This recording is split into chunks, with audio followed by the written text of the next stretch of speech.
Hello, young scholars. Welcome to yet another podcast on various topics in AP World and European history. And today we are going to be discussing the wars of religion, primarily those in France and the Holy Roman Empire. So,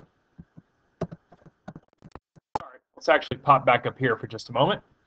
And let's keep in mind the context that we're looking at here. All right, these wars are taking place in the 16th and 17th century, and so there is a lot going on in Europe. It's a very dynamic place. First of all, in Northern Europe, which again we're in the Holy Roman Empire and in France, so that's primarily where we are.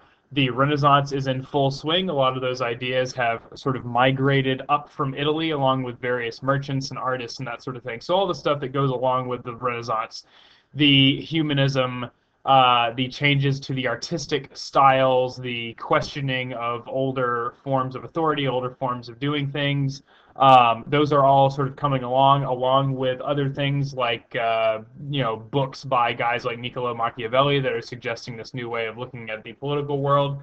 And there's also a lot of exploration going on. At this point, the New World has been discovered, and certain products, particularly silver, are beginning to come back through the New World via the Spanish Empire. And this is causing a lot of economic change. It's a little bit too early yet for us to see the demographic effects of that revolution that are being brought on by new food crops and that sort of thing.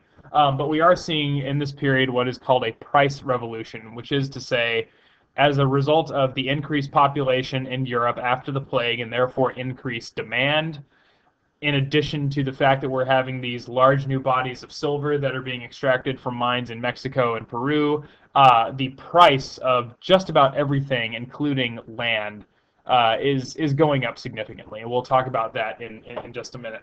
This is also a time of expanding royal power in Northern Europe. We have already discussed that this is the period of the so-called new monarchies, where kings are starting to directly tax their subjects for the first time. They're starting to develop standing armies. They're starting to develop more bureaucratic institutions that are based on them lifting up individuals from the middle class to become nobles of the robe to support their rule, at the expense of the traditional nobility, the nobles of the blood, the nobles of the sword, and that sort of thing. So, all of this is sort of happening, and of course, meanwhile, just prior to the period that we're talking about, in the early 16th century, we have Martin Luther pinning his 95 Theses to the church door in Saxony, kicking off this Protestant Reformation. And then, of course, during this period, we also have a Catholic counter-Reformation that is beginning to take place. And especially these two things here, the expansion of royal power and then this Protestant Reformation, is really changing the political landscape in Europe. Gone are the days when the Pope was able to more or less dominate or at least significantly influence the sort of political goings on. We also have a lot of the traditional alliances starting to shift. A great example is going to be England and Spain. Obviously, in the early part of the Renaissance, they were both united against their common enemy, which was the Valois family in France. But as a result of Henry VIII switching us over into Protestantism in England, suddenly Spain and England become sort of opposed to one another because one is Protestant and the other is Catholic. So there's a lot of change happening. It's a very unsettled time. And into all of this, in the Holy Roman Empire, we've already been doing some religious fighting because of Luther, the wars of the Schmalkaldic League and all that sort of stuff. And in 1555, we get this curious sort of quasi-peace with the Peace of Augsburg, 1555, which is based on this notion, cuius regio eius religio, which basically means the religion of the ruler of an individual German principality will determine the religion of the subjects. So if we're in Saxony and the Prince of Saxony, the Elector of Saxony, decides to become a Protestant, everybody must be Protestant. If we're in Bavaria and the Dukes of Bavaria are Catholic, everybody must be Catholic. And so that has been developed. We're starting to experiment with, I don't know that I would call this religious toleration, because obviously within a given principality in the Holy Roman Empire, various religions are not being tolerated, but we're beginning to experiment with the idea that religions can coexist together. Is this a template that's being used across Europe? Well, not really.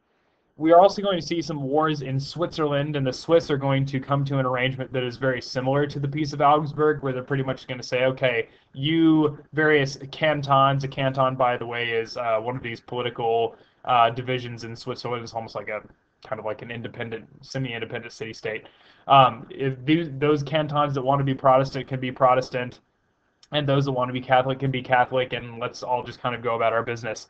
But, you know, obviously in England, in France, they are definitely still single religion states. Same thing with Spain and all the territories controlled by the Spanish Habsburgs. So this notion of religious tolerance is still very new, and nobody really knows how it works. So all that said, all of these things are going on. It is a time of a lot of change in Europe. Now that we've put it into context, let's hop into France. So this is France in the middle of the 16th century, right? So this is the 1500s. This is pretty much just after all of the Italian wars that we've been fighting against the Habsburgs. And you will notice that we have these green areas, which are our areas that are predominantly Catholic. You'll notice that most of them are in the north.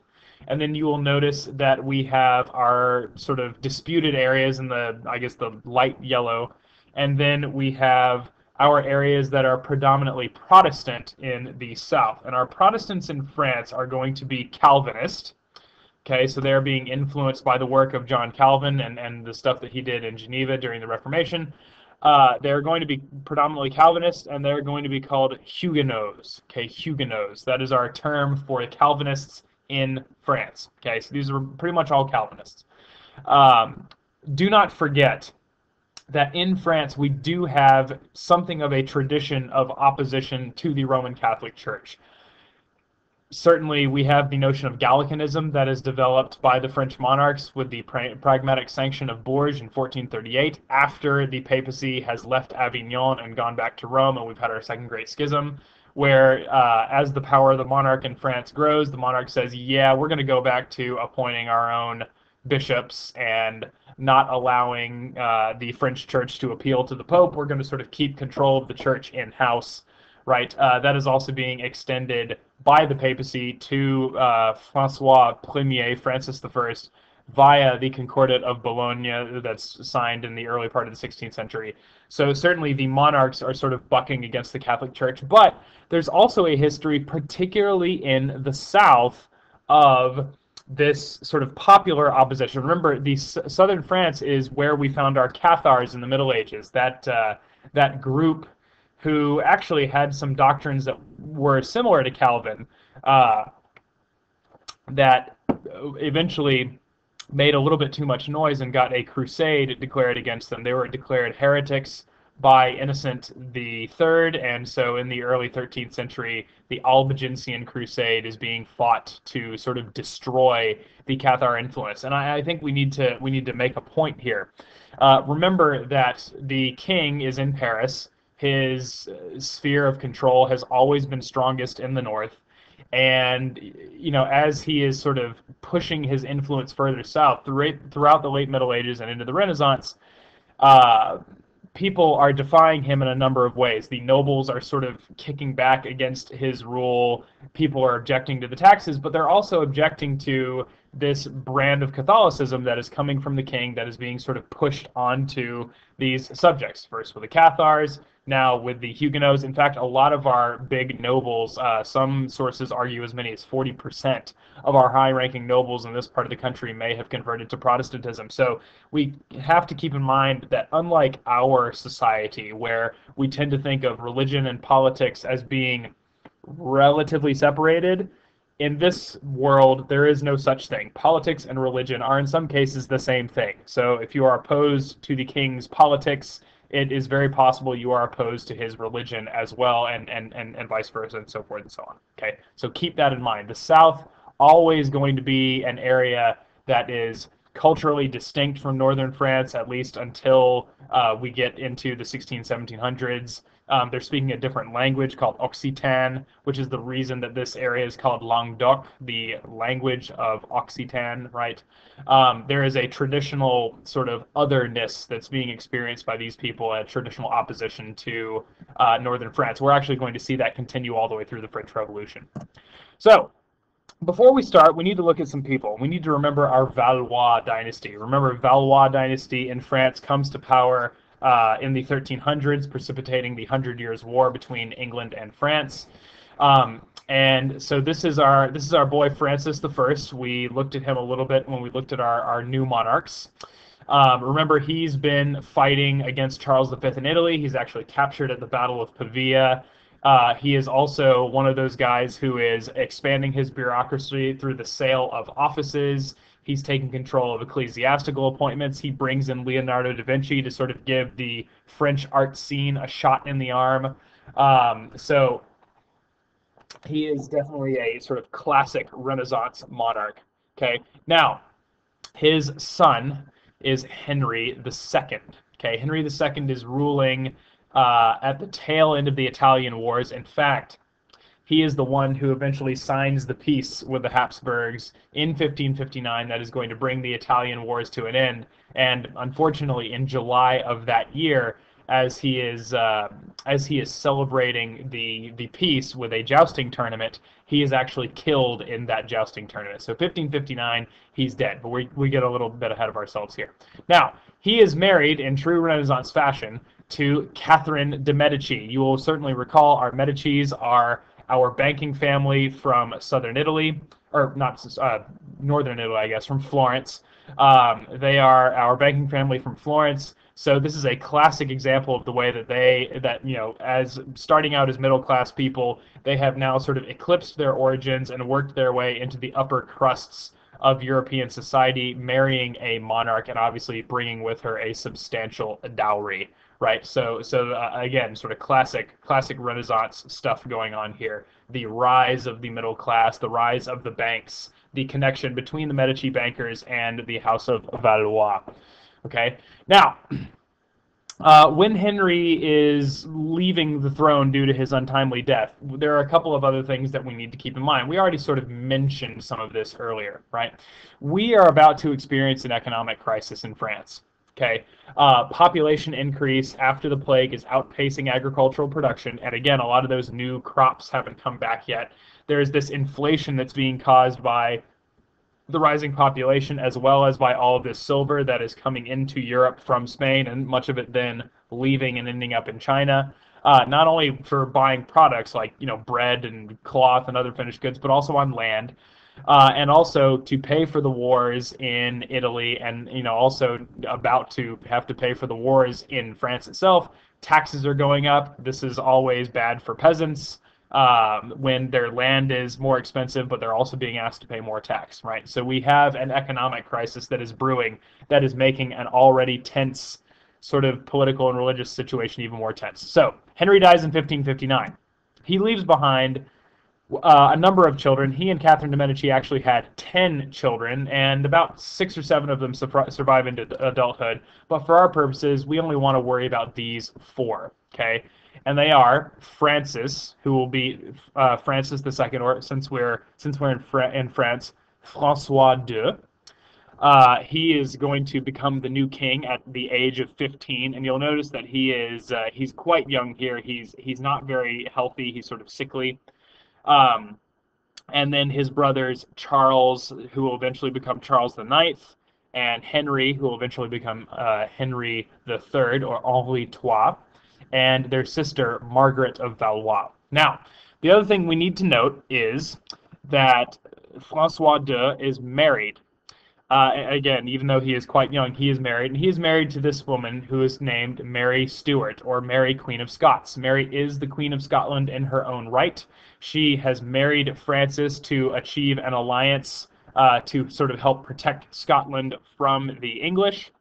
Through her marriage to Francis, they are both quite young at this point, and She is living at the French court, even though, and her sort of advisors are managing things in Scotland for her. But all three of these sons, because they are semi-young when they come to the throne, and because their mother is such a presence, are going to be dominated by their mother. So when we're talking about the policies of the Valois family during this period, in many ways we're really talking about Catherine de' Medici's policies.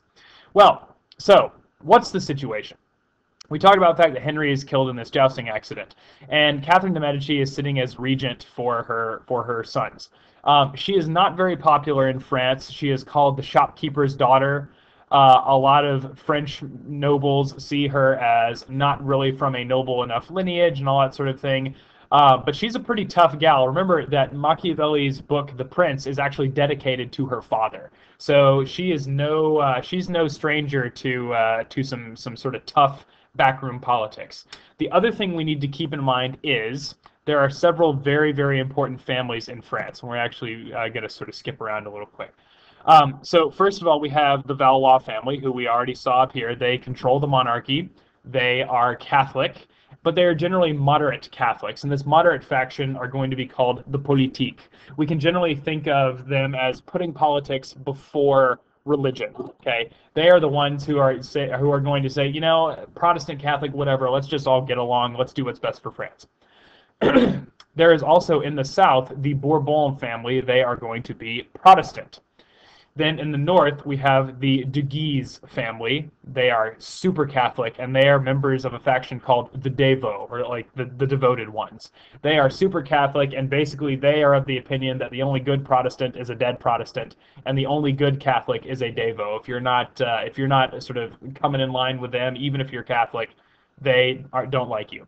And then there's also the Montmorency family. They are from, well, I say southern France here. They're sort of split between southern and northern France. They're mostly Catholic. There are a few Protestants in the family, and perhaps because of this reason, they are also politique, right? So we have our three factions. We have our Protestants that are dominated by the Bourbon family. We have the politiques that are dominated by the Valois and the Montmorency. And then we have the de Guise family that is leading the Devots. Now, here's the thing. Mary Stuart, Mary Queen of Scots, her father is the king, or was before he died, the King of Scotland. Her mother, on the other hand, is a de Guise. So even though the Valois family, being dominated by Catherine de' Medici, are politiques, they are very, very close with the de Guise family through this marriage, and obviously they wouldn't have picked somebody that they sort of weren't okay with politically. And so even though they are relatively moderate, they've got these sort of Catholic extremists kind of whispering in their ear, and so we want to keep that in mind. Now, here's the thing. Francis isn't going to live very long. Okay, in fact, he's only going to live about a year as king, but in that time, the Protestants are actually going to attempt, because they're so afraid of the de Guise family's influence over the crown, they're going to attempt to kidnap Francis and kill the de Guise family and sort of get Francis away from their influence. Well, unfortunately, the plot is discovered, and a number of the Protestants are killed, and this is going to be one of the things that really sort of hardens the de Guise family against the Protestants and sets up this conflict that we're about to have. So, starting in about 1562-63, on the back end of this this attempted kidnapping, not too long after which, by the way, Francis dies, and obviously he dies at the age of 15 without having a child. So Mary goes back to Scotland, and that's a whole separate issue. And the throne then passes to his brother Charles. So in 1562-63, we have these Huguenots in southern France, particularly around Lyon, who take control of the city of Lyon. They are rioting. The Catholics and the Huguenots start killing each other and desecrating each other's churches. And the de Guise family, under their Duke Francis, start killing Huguenots and tossing their bodies into rivers up in the north. And so we're beginning to have sort of all this sort of rioting, things sort of flying out of control, right? Now, at this point, we have a period that's known as the War of the Three Henrys. Okay, we're not technically there yet, but we're going to have all of our factions sort of dominated by these Henrys. We have a new Duke de Guise, because Francis is he actually dies. If I remember correctly, he's actually murdered. We have Henri de Guise, okay, and then we have Henri de Navarre Bourbon, okay, Henry of Navarre, who is a member of the Bourbon family. Now, you'll notice, of course, the de Guise, Catholic, devout, no surprise there. Henry of Navarre is a Bourbon, so he's Protestant-ish. He's actually going to switch back and forth a number of times, kind of depending on which way the wind is blowing, and what's going to be sort of politically expedient for him. So this should definitely remind us of Machiavelli, right? It's what's best for the state. It's what's best for me. It's not what's my sort of personal moral sort of beliefs are, right? So we have the de Guise family. We have Henry of Navarre, and Henri de Guise. Okay, this is all sort of going on, and so there's this sort of warfare going on between the two parties. It's kind of pittering back and forth. It's really just sort of skirmishing. Okay, things are really going to start heating up in 1572. First of all, let's go back to our Valois family. Charles and his mother Catherine are going to be providing some aid to the Dutch, who are up here. Now remember, the Dutch are Protestant. They are rebelling against their sort of overlords, the Spanish Habsburgs. So even though our Valois family are Catholic, and even though they're friends with the de Guise, they're going to provide aid to our Dutch Protestants, because remember, anything that is bad for the Habsburgs is good for France. And if we're a Frenchman, if we're a member of the Valois family, and there's one person we really hate, it's a Habsburg. We will work with anybody to hurt the Habsburgs. Okay, so that's what's going on at the beginning of 1572.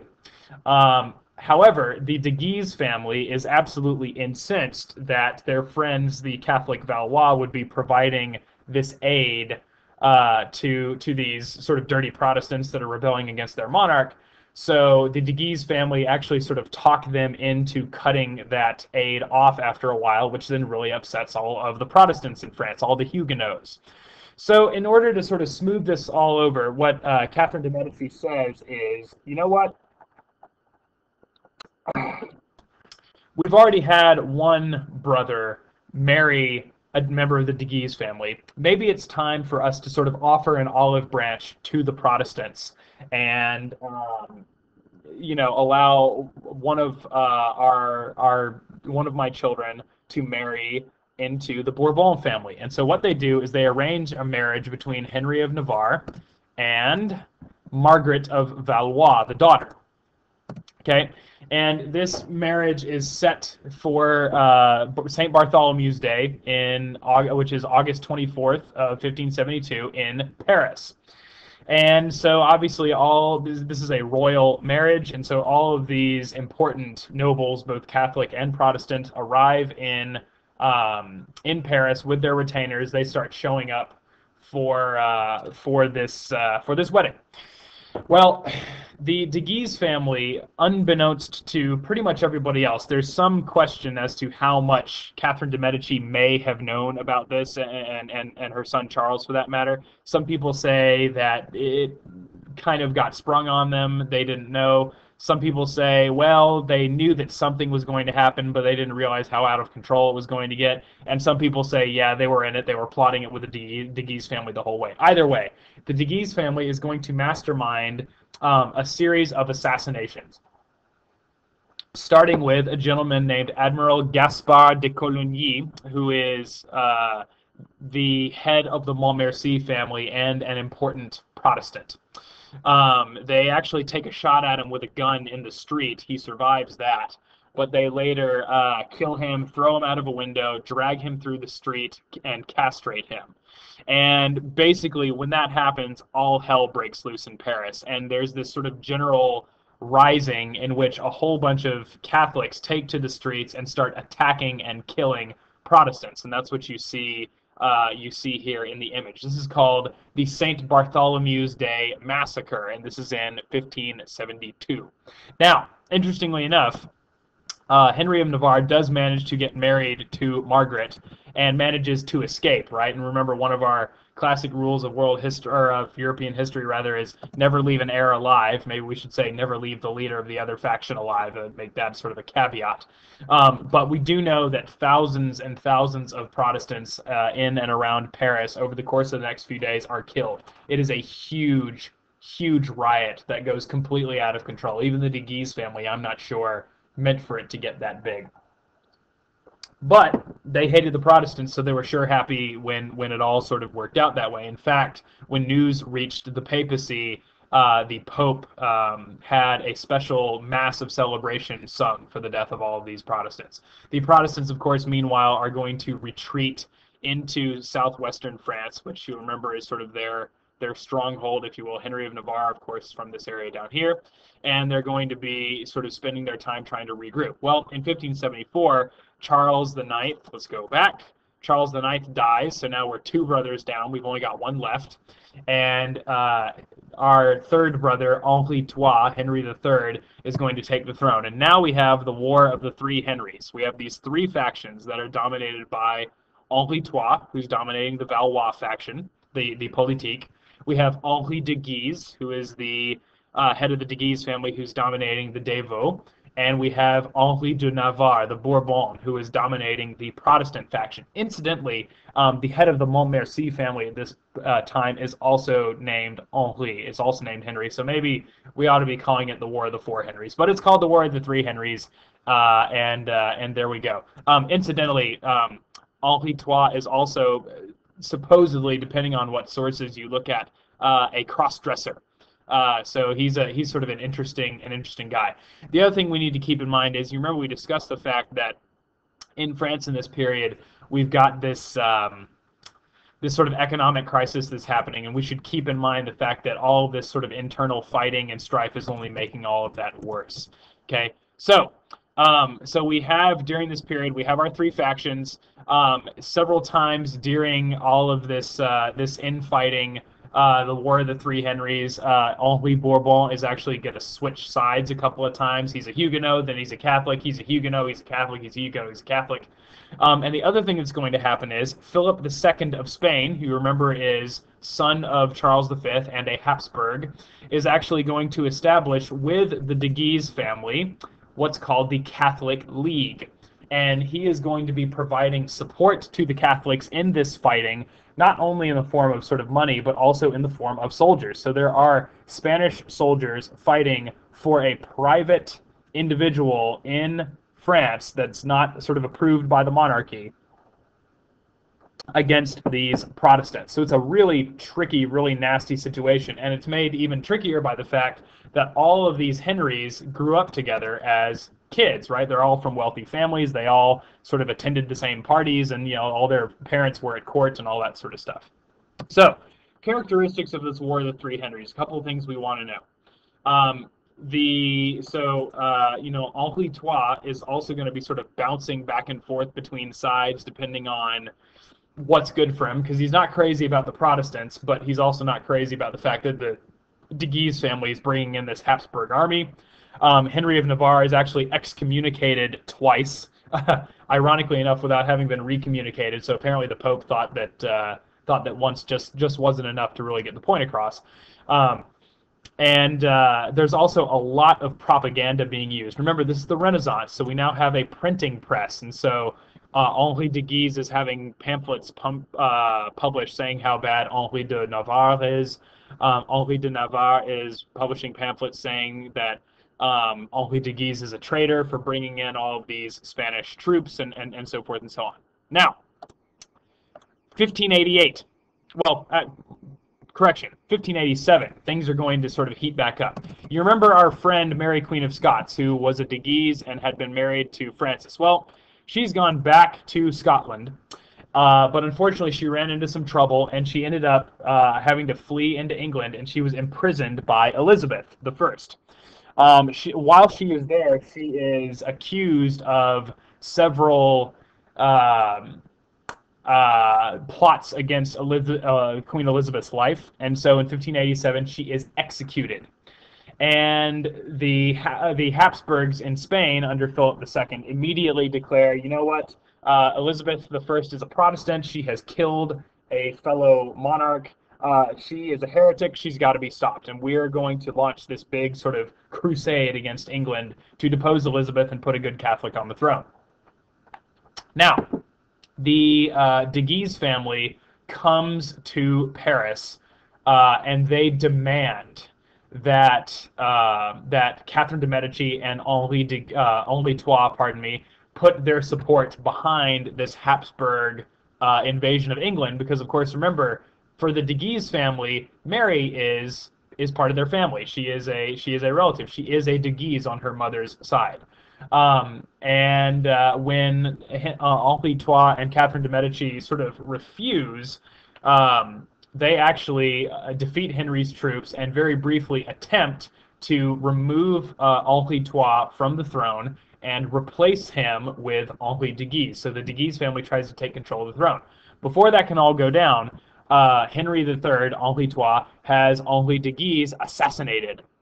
And supposedly the assassination takes place in one of the upper rooms at the Chateau of Chambord, one floor above where his mother, Catherine de' Medici, was laying dying. So Henri de Guise is assassinated. So we had 3 Henrys, now we've only got 2. Okay, we have Henry III and we have Henri de Navarre. Okay, but later that year in 1588, Henri Trois is assassinated by a monk as sort of retribution for the assassination of Henri de Guise. So now we had 3 Henrys, now we only have 1. And so, after a few more years of fighting and sort of driving out the Spanish, Henri de Navarre, the Bourbon, right, he is going to convert to Catholicism and to sort of win over a bunch of those politique, the moderate Catholics, and he is going to be made king of France. Okay, 1593, and you see him here being crowned by all of the Catholic bishops and all that sort of stuff, and looking very smug in his large hat. He is supposed to have said, when people asked him about his conversion to Catholicism, how could you give up your faith? He said, Paris was worth a mass. Again, he's a Machiavellian. It doesn't matter what my religion is. It doesn't matter what my personal thoughts are. What matters is it's good for the state, because the state has been torn apart by these wars, and we need it to end, and I want the power, right?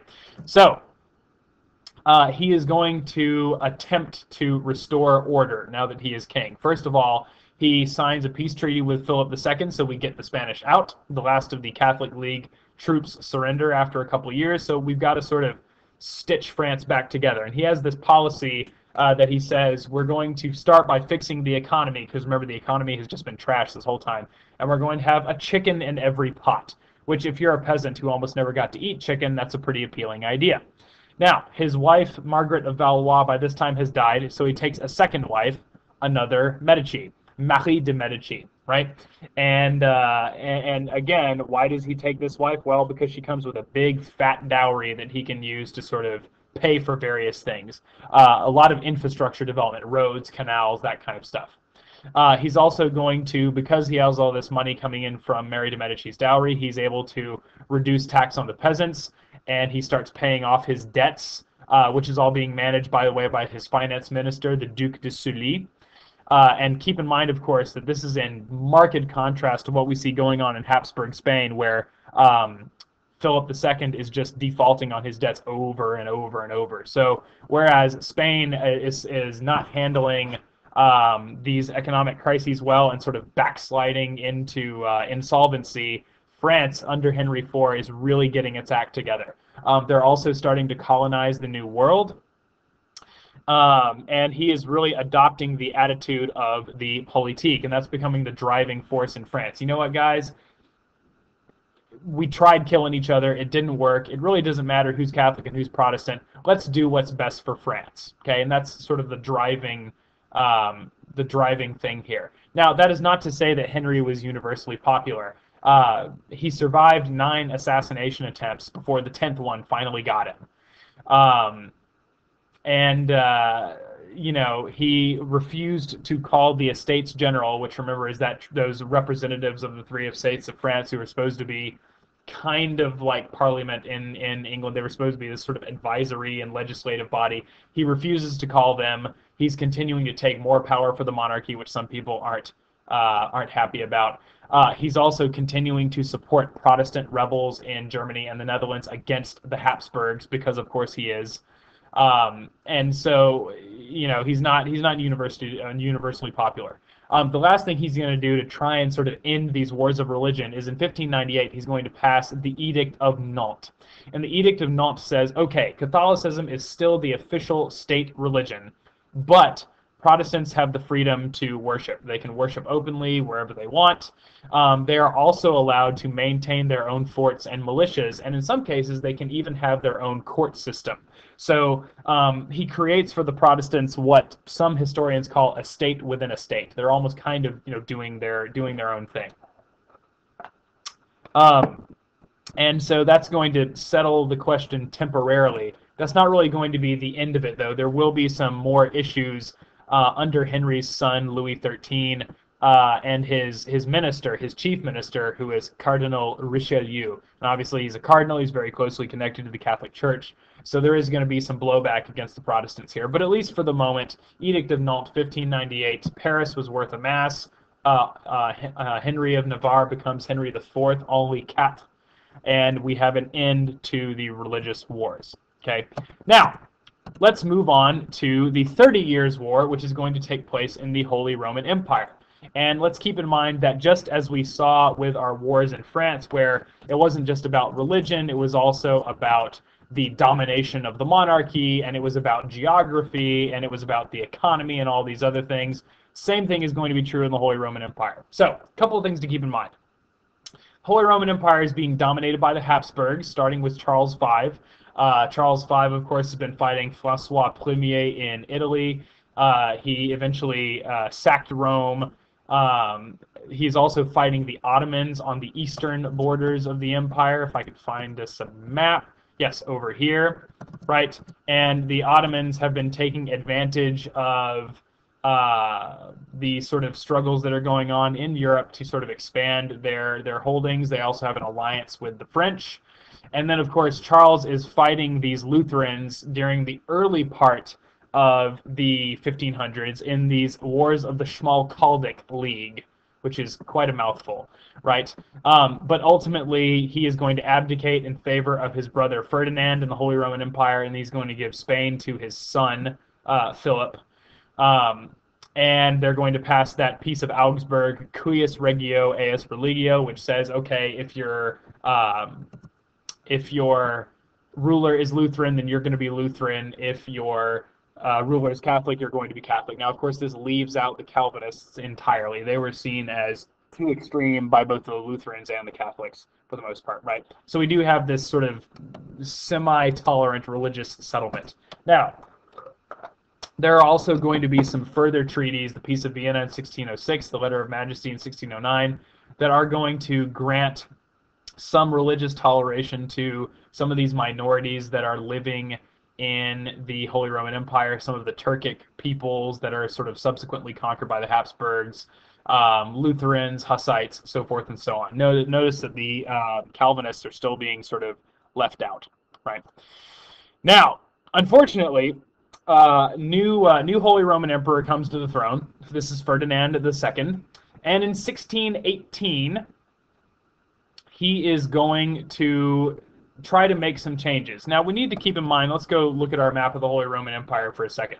We talked about the fact that the Holy Roman Empire is very, very disunified. It's made up of these hundreds and hundreds of little tiny city-states and principalities and duchies and counties, and it's a huge mess, right? I mean, when you look at it on a bigger map, like down here, it just blah, like what even is that? Holy Roman Empire, what is your life right now? Actually, let's go back here for another sec. Now you'll notice that there's significant bodies of this territory that are controlled directly by the Habsburgs, right? All this sort of greenish color here is controlled by the Habsburgs, and then also Habsburgs control this orange territory here as well, right? So they kind of have a controlling interest in the same way that a CEO of a company does, right?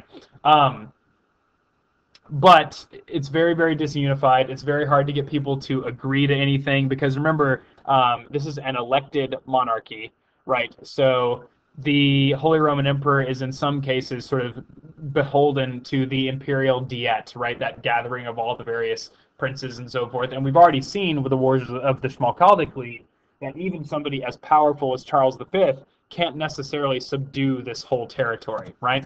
But Ferdinand II is certainly going to try.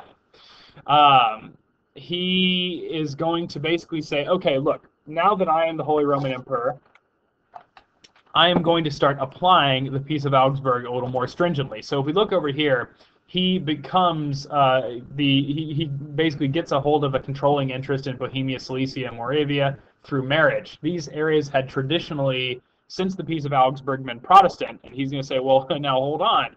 The rule is Peace of Augsburg, cuius regio eius religio, 1555. I'm Catholic, and so therefore all these people that I control, you guys have to be Catholic too.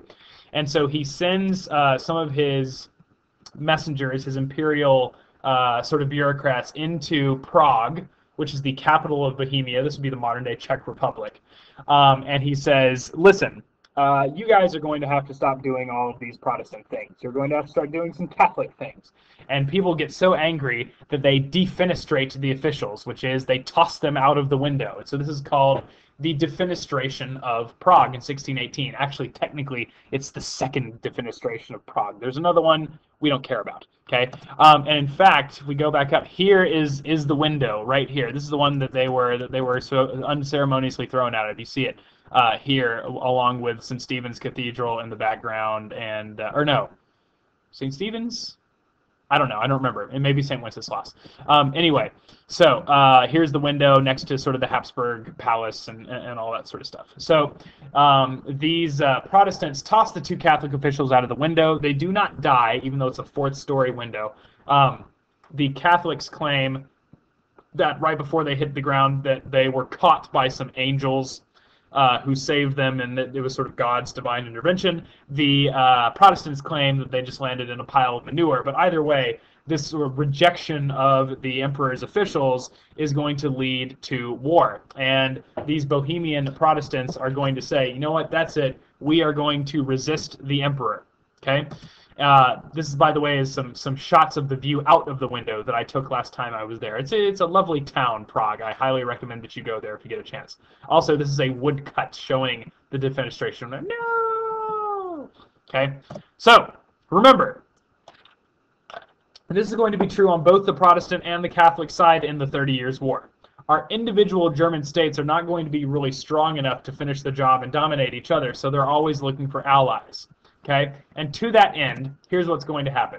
The first phase of the war is called the Bohemian phase because it's all taking place in and around Bohemia. Okay, so our Czechs refuse to acknowledge Ferdinand II as the Holy Roman Emperor. They reject him, but they do go to this. This is Ferdinand, by the way, looking very long-faced, but very fancy with his armor and his ruff and so forth. They go to this guy, Frederick, who is the elector of the Palatinate, which is this sort of series of brown-gray territories here, right? Who is basically one of the most important Protestants in the Holy Roman Empire. And they said, listen, Frederick, we hate this Ferdinand guy because he's all like Catholicing up our Protestant party. So if you come over and bring your armies and save us from Ferdinand, we will make you the king of Bohemia. And Frederick was not one to turn down a good deal, so he said, sure, why not? Let's do that. So he sends forces to defend the Czechs. They're defeated in this battle at a place called White Mountain, which even though they lose, they see it as this sort of great event in their history, their drive toward independence and self-determination, kind of like Thermopylae for the Greeks, Alamo for the Texans. And during this period, one of the reasons the Catholic forces are doing so well is that they're being commanded by two really capable guys. First of all, Johannes von Tilly, but then more importantly, this guy, Albrecht Wallenstein, which, man, that's the most German name I've ever heard. Okay, Albrecht Wallenstein is originally raised Protestant, but he converts to Catholicism in part because, again, that's the direction the wind's blowing, so hey, Machiavelli. Interestingly enough, he also has a really, really big problem with noise. And so anytime the Catholic army moves to occupy a new town, he mandates that they go around and kill all the dogs and cats so they don't have to listen to them barking. So he's definitely sort of a crazy, neurotic type guy, but brilliant military commander, and so he's really helping the Catholics sort of kick the Czechs' tails. Also, remember that since Ferdinand is a Habsburg, he is receiving support from all of his Habsburg friends, right? The Spanish, right? Because they're cousins. Hey, help me out. You hate Protestants. I hate Protestants. Let's get together and sort of work something out, right? Now, in the same way that the Spanish are sort of bringing in outside help for the German states on the Catholic side, the Protestants are going to the other big Protestant states, the Dutch and the English, and saying, hey, help us out.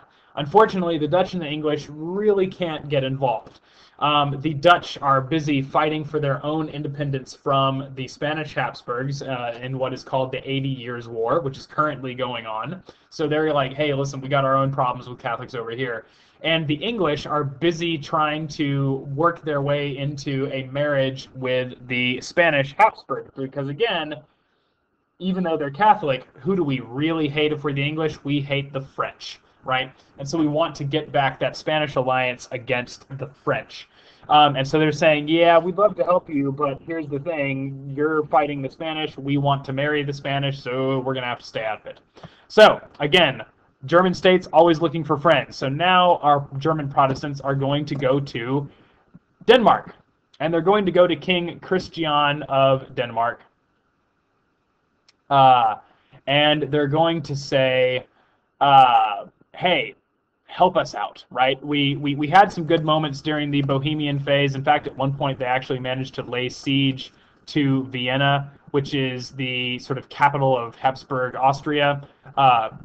But it didn't work out, and we need more help. So, hey, Christian IV, who is the king of Denmark, if you will come in and help us, that would be awesome, and we'll also make sure that you get some more land in Germany. And Christian is like, hey, that sounds like a good idea, and also, I bet I can talk the English and the Dutch and the French into helping me because they all hate the Habsburgs. And so he invades, hoping to get some land in Germany. Well, Wallenstein, our dog and cat-hating former Protestant crazy man, defeats Christian quite easily and drives him back into Denmark, and in fact invades Denmark and destroys a lot of peasant farmland and all that sort of stuff in the process.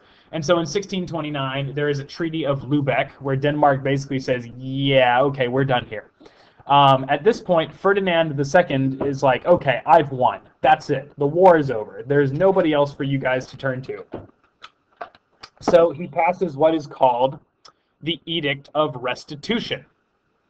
He goes in, he actually expels the Protestants from Bohemia without the Diet, and confiscates a bunch of land of the Protestant nobles, and then he passes this edict that says, okay, listen, I'm going to be nice here. Lutherans, you guys can keep practicing and doing your thing. Calvinists, I still am not acknowledging you exist because I think you're crazy. But Lutherans, you have to give back all the land that you took from the Catholics. You have to restore the monasteries and all that sort of stuff. Now keep in mind, he's issuing this edict on his own. He's doing it without the Diet. So this is an attempt on Ferdinand's part to sort of expand royal power in the Holy Roman Empire the same way that we're seeing in England, France, Spain, so forth and so on, right? This is the tail end of the new monarchy period.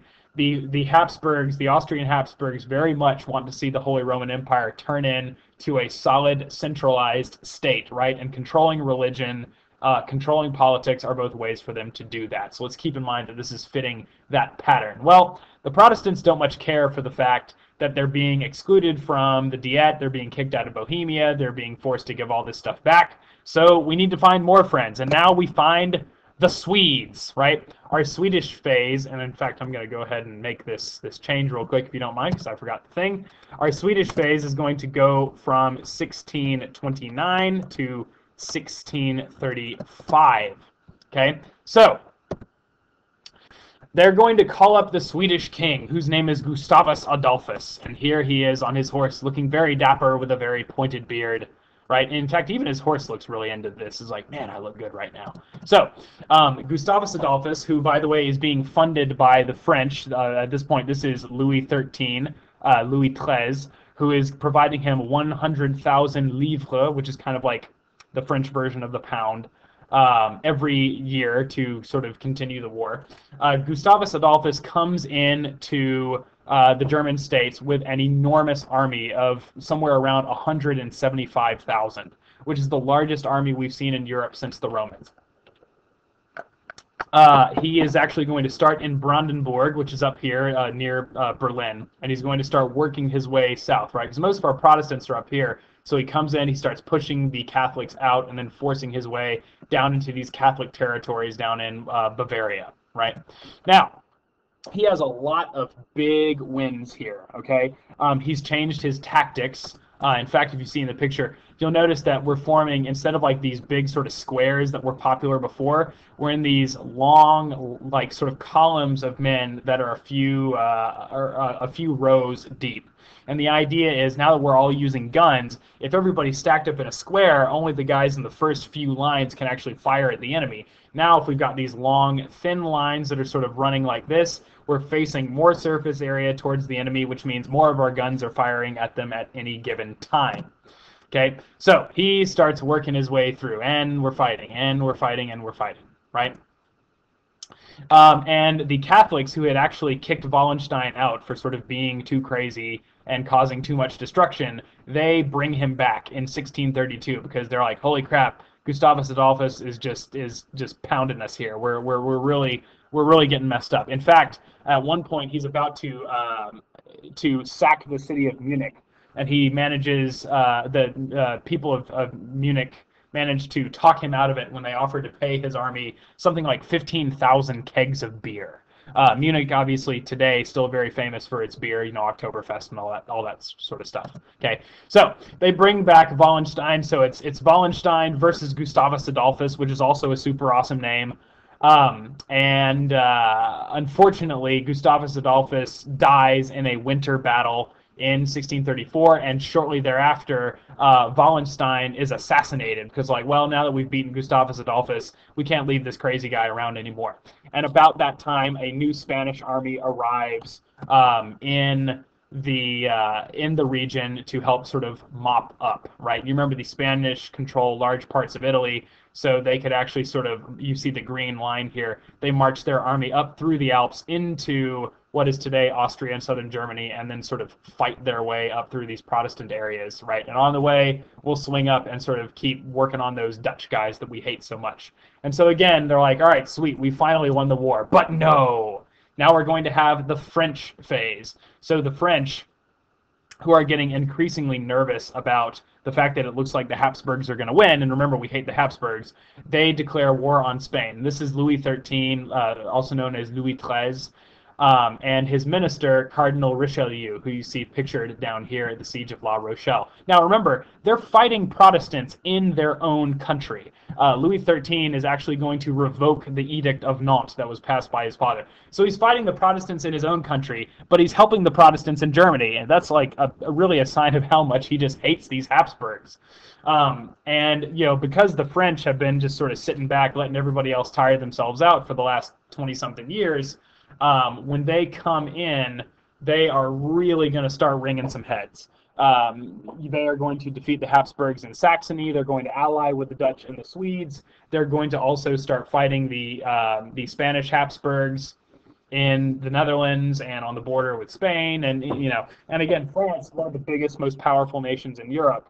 So they're really going to be a shot in the arm for the Protestant cause. And at this point, everybody's just going, my gosh, how long is this war going to go on? In fact, in 1636, the Pope tries to call a peace treaty in the city of Cologne, which is in Germany. It's right, well, it's over here-ish.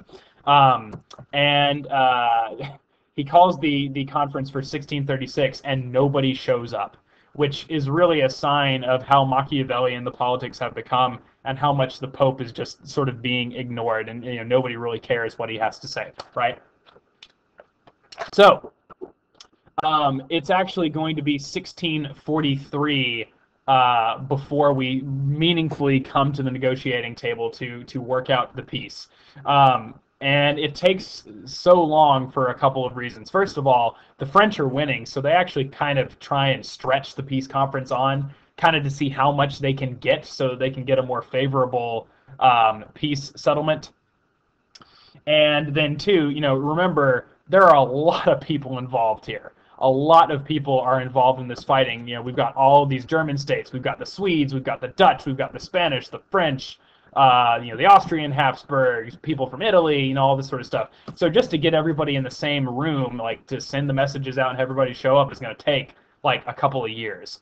So it's just a really slow, agonizing process. But finally, in 1648, 30 years after the war started, at least this one is a nice round number, we have the Peace of Westphalia, or Westphalia, right? It's German, Westphalia, V sound. So, Peace of Westphalia, 200 delegates, either rulers or representatives from all these various belligerent parties, the German states, the French, the Swedes, the Dutch, the Spanish, the English, so forth and so on, right?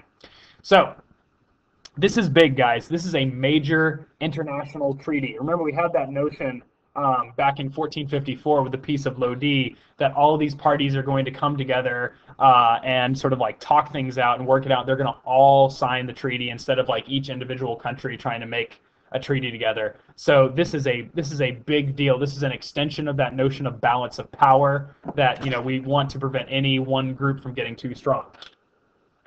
And it really goes to show how much the bureaucracies of these nations have developed, that they can all sort of send these ambassadors who are going to hash out the terms, everybody's going to sign it, and then everybody's happy, right? So, a couple of big provisions. Number one, the Dutch are going to be declared independent from Spain. So that is now done, that is over with. We're balancing against the Habsburgs and against the Catholics by having this new Protestant nation. Also, again, to balance against the Habsburgs, the French are going to get this territory called Alsace, which is like right over here. Okay, right over here, Alsace. Sort of this area like over, right in here, right? So they're going to get Alsace. So France is going to get bigger. Now, to balance against the fact that the Protestants and the French have won all these gains, Bavaria, which is, if we go back to our map of the Holy Roman Empire right here, Bavaria is right here. This is sort of like southeastern Germany. Bavaria is also going to get bigger, right? Because we don't want to leave too much power to one side. We're also going to change the number of electors in the Holy Roman Empire. These are the people who elect the emperor, from 7 to 8. Okay? And also, the Habsburgs are going to get much weaker. Obviously, the Spanish Habsburgs, who, by the way, are broke, have lost control of the Netherlands. The Austrian Habsburgs, who had this sort of dream of creating a unified Holy Roman Empire, have seen that sort of completely crushed. Also, Brandenburg, which is a Protestant state up here, is going to receive some land in Poland, so that's going to make them a little bit bigger, a little bit stronger. Right? Oops. The Swiss are going to become independent from the Holy Roman Empire, and finally, Calvinists are going to be allowed to freely worship in Germany. Now, what are the general outcomes of this treaty and the end of this war? Well, number one, the weakness, both politically and economically, and the division of Germany, right? If we look at our map here, at the end of the war, Germany is still the Holy Roman Empire, I should say, there is no Germany yet, is just this hodgepodge of states that, again, because of all these treaties, have received a great deal of independence. Nobody can really tell them what to do, and so, because of that, they're not really going to be able to play with the big boys over here. They're not going to be able to hang with England and France and Spain, and even to some degree the Dutch, because they're all sort of pulling in different directions. They're not really working together, right? And keep in mind also that their land has been fought over for the last 30 years, right? None of these other powers like Sweden or England or France were really having fighting going on during the 30 Years' War inside their country. So where does all the devastation and the dead peasants and the burned crops happen? Well, it's all going to happen in the German states. Okay? So this is also the moment where France is really getting stronger and becoming arguably the preeminent state in Europe, right? I mean, the French come out of this with new territory. Their armies are very successful. They're the big players on the block. And also, Spain is declining because they've lost the Netherlands and they're broke, and they couldn't even help their Habsburg cousins hold on to their territories in Bohemia and all that sort of stuff. Also, huge decline in the importance of religion. Okay, this is illustrated by the fact that, again, who's fighting each other? Well, ostensibly, it's supposed to be Protestant versus Catholic, but as we saw, by the time we get to the end of the war, it has nothing to do with what religion you are. It has everything to do with the monarch's sort of dynastic interests and what's going to work for the state politically. It's very Machiavellian, very Machiavellian. Another way to put it is, a lot of the really extreme Catholics and Protestants have died, because the moderates who sort of keep their heads down aren't as likely to be killed in battle. It's the ones who are really fired up who are going to be out there on the front line, right? And of course, since we have a decline in the importance of religion, we also have the increasing strength of the monarchy. Again, who gets to determine religion in all of these states? Well, we're starting to have some tolerance, but in most cases, it's being determined by the monarch, right? The monarch gets to decide what sort of state church they're going to support, and that's going to determine, basically the religion of the people. But that said, in some places we are having a nationalism develop that is less tied to the monarchy, particularly in the Netherlands, where there is no monarch, because when the Dutch become independent, they're going to establish a republic. And finally, I need to mention Hugo Grotius, or as he is sometimes known in the Netherlands, because he was Dutch, Hugh de Groot. He is a sort of writer and philosopher in this period, and as he's watching this war go on, he says, first of all, Machiavelli was wrong, because all this Machiavellian political stuff has given us is just decades of war and suffering and misery, right? So instead of just arguing that this, anything that's good for the state is what I'm going to do, we really ought to be operating under sort of international laws that are based on morals, right? We should have, for example, rules for how we fight wars. We should have rules for determining, is this a just war? Is this a war that I should be fighting? And if I am going to fight it, how am I going to fight it? In some ways, it's reminiscent of the peace and truce of God, right? It's going to say there are certain people that you shouldn't be attacking. There are certain conditions under which you shouldn't be attacking, right? And he's going to advocate what we need is these sort of pan-European laws that all of these nations are going to adhere to that are pretty common sense stuff in a lot of ways. Like let's not be terrible to one another. Like that should be a rule somewhere, right? Hugo Grotius is also going to be one of the first people to articulate the notion of freedom of the seas, that you can't really own the ocean. Everybody should be able to sort of move and potentially trade on it relatively freely, right? So he's a big figure in this period. He's sort of an anti-Machiavellian, if we want to put it that way. And of course, let's also keep in mind that, and we sort of mentioned this earlier, but our Holy Roman Empire has lost its dream of ever becoming unified through all of this. By the way, here you can see the involvement of all these various powers and the fact that there were so many different groups who were sort of coming in, going out, depending on, the time, the political circumstances, all that sort of stuff. Okay.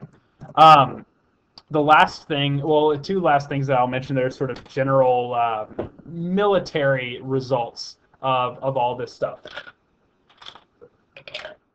Well, actually, there's a few other things. First of all, we do also have some demographic shifting, right? As Protestants are moving into more Protestant areas and Catholics moving to more Catholic areas, sort of get on the right side of the line, right?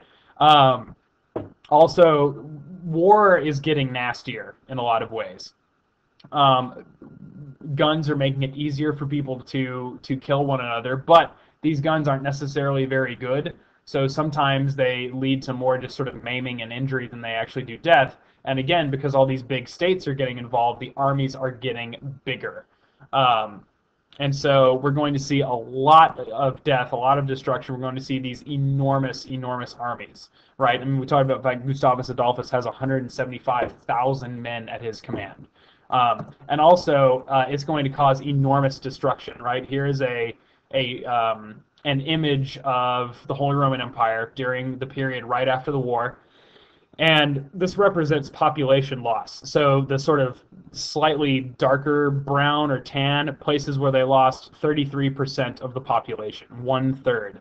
The areas in the sort of like the reddish, purplish color, whatever you want to call it, 65% of the population or more, right? So incredible, incredible amounts of destruction. Um, and as a very personal example of that, this is going to get kind of gross. One thing that they talk about that goes on in this war is the sort of torturing of peasants. Again, if you're living in a society that says, hey, those people over there, they are wrong, they are outside of God's grace, that's why we are fighting them, it makes it very easy to abuse them. And so these armies are really going to mistreat non-combatants in a very serious way. And this is one of the things that Hugo Grotius gets so fired up about. Like, why are we mistreating these peasants? One of the things they do to them is the so-called Swedish cocktail, where what you do is you shove a funnel into somebody's mouth, oftentimes breaking their teeth as you do so, and then you get a pot of some kind, and you mix up a particularly nasty drink that could include a number of different things. Oftentimes it would include urine, feces, mud, spoiled milk, any kind of nasty substance you get your hand on, and they would essentially force feed it to people through this funnel. Really, really terrible, nasty thing to do to another human being. Again, like the brutality of warfare in this period is just one of those things that we have to acknowledge as a reality, however sad, however terrible it is, and that's one of the things that's going to motivate people like Hugo Grotius to start saying, this really is too much. We've gone too far. That said, that is where I'm pretty much going to leave us. Let's make sure that we're thinking about how this is going to transition us, these sort of series of conflicts that we looked at in France and also in the Holy Roman Empire, from the Renaissance into the period of absolutism. The institutional church is getting weaker. The monarchs are getting stronger. We're adopting these sort of Machiavellian political maxims. We're developing greater control over religion for the monarchy, but we're also, in some cases, having to come to grips with a certain amount of religious tolerance. And then, of course, in order to fund all of this fighting and all these wars, we're having to sort of fool around with some new financial mechanisms, that kind of thing. We're having to further sort of push down the nobles. We're having to centralize the state. We are having to sort of unify the state in a lot of ways. And of course, the primary driver for all of these sort of conflicts, as they begin to internationalize, as they begin to suck in all of these other players that were not originally involved, is going to be balance of power and dynastic politics, right? Again, the English hate the French hate the Habsburgs, the Habsburgs hate the Ottomans and all of the Protestants ever, and so forth and so on, right? So keep in mind those patterns that are being established during this war, that are going to sort of continue to snowball as we get into the next period, the internationalization of conflict, the rising power of the monarchy, and so forth and so on. Thank you for bearing with me, and I will be back later with something else.